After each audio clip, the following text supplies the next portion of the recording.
Bonjour et bienvenue sur mon jardin dans les Landes. Alors, dans cette vidéo, je vais vous montrer une étape supplémentaire pour la formation d'un érable du Japon en bonsaï multitronc. Et j'en profite également pour vous parler de ce livre, Apprendre à faire ses graines et semences. C'est un guide pratique illustré pour faire ses graines de légumes et de céréales. C'est de Dimitris Karakoussis et c'est aux éditions du Puy Fleuri. Je vous en parle dès demain lundi, plus en précision, sur Boujardinsta. Allez, maintenant je vous explique pourquoi j'ai fait ça. Alors voilà la bête, voilà cet érable que j'avais prélevé en faisant une marcotte aérienne, le voilà ici. Je ne sais pas si vous vous rappelez, mais j'avais fait une vidéo par rapport à la marcotte aérienne et son sevrage notamment. Et puis surtout ce que je veux faire, c'est le retravailler un petit peu parce que j'ai décidé enfin du fait que je voulais en faire un bonsaï multitronc, donc il est trop évasé, on va voir ça. Et je vais essayer de redresser ça, et c'est ça maintenant que je vais vous montrer. Alors ce que je veux faire, c'est resserrer ça pour que ça ait plus l'apparence de troncs multiples, mais au lieu de partir comme ça, plutôt évasé, je voudrais que ça redresse, parce que je voudrais qu'il soit plus droit en tout cas au départ, parce que dans la nature c'est ce que l'on voit, c'est pas forcément évasé comme ça, vous voyez ce que ça donne. Je ne vais pas trop le bouger parce qu'il n'est pas très stable, là j'ai dû le rattacher. Mais voilà, ce que je voudrais c'est des troncs un peu plus redressés, donc je vais le forcer à se redresser. Et puis bien entendu, quand je relâcherai cette force-là, ça peut-être ça reprendra une forme un peu plus lâche. Mais en tout cas, dans un premier temps, je vais le forcer.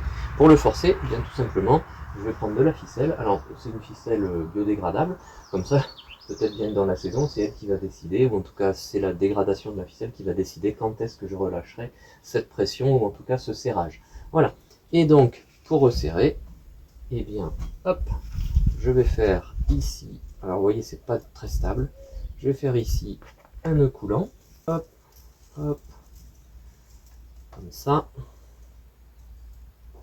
Voilà, je resserre, et là je peux le mettre où je veux.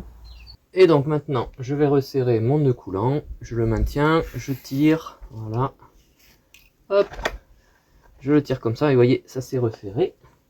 Et maintenant, ce qu'il faut, c'est que je serre comme ça.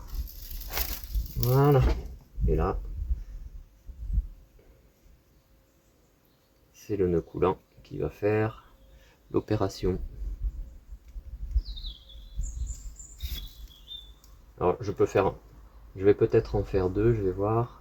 Et là, c'est redressé, vous voyez, c'est bien droit. Ce qui m'intéresse, moi, c'est à terme d'avoir des troncs droits ici qui s'écartent un petit peu, mais pas tant que ce qu'on avait jusqu'à présent. Voilà, le nœud est fait, je vais le sécuriser ici en faisant une petite boucle, et là, c'est terminé. Et puis maintenant, ce que je veux faire, c'est que là, je ne sais pas si vous voyez, d'ailleurs, on n'est plus dans l'axe, là-haut, on est à 1,50 m, je pense. Voilà, il fait à peu près 1,20 m. Je veux pas qu'il soit aussi haut que ça. Je vais le retailler ici pour qu'il soit à peu près à 60 cm. Ce qui fait que, voilà, 60 cm c'est ici. Ce qui fait que je vais garder quand même de la ramification ici.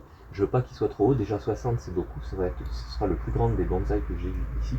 Jamais fait aussi grand. Et alors, ce qui va se passer, c'est que je vais couper quand même des grosses branches. Donc il y aura moins de conicité. Et il va falloir en tout cas que ça se travaille. Mais je vais passer le temps. S'il faut, je mettrai 10 ans.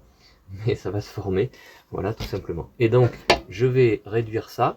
Dans un premier temps, donc, je vais couper à hauteur, et notamment ici, et on verra bien. Alors, je vais couper un peu plus haut, ici, là, je sais pas, voilà, on voit, hop, je supprime ça, ça fait mal, hein, ouais, mais c'est pour son bien, comme on dit. Je vais supprimer ça, je vais supprimer ici, alors je vais couper un peu plus haut, parce que j'ai une branche ici, qui pourra peut-être être guidée, je vais voir après. Donc je le limite ici aussi.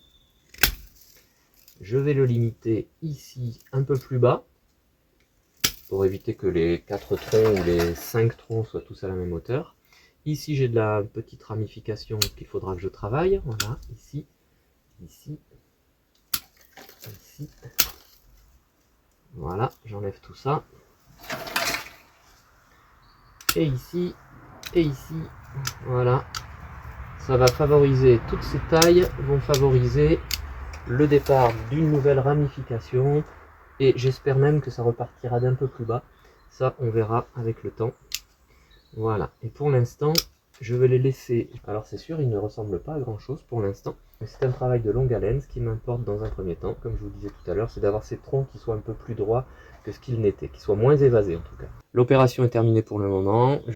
C'est une affaire à suivre. Si cette vidéo vous a plu, n'hésitez pas à liker comme d'habitude en mettant un petit pouce vers le haut. Si ce n'est pas déjà le cas, vous pouvez vous abonner.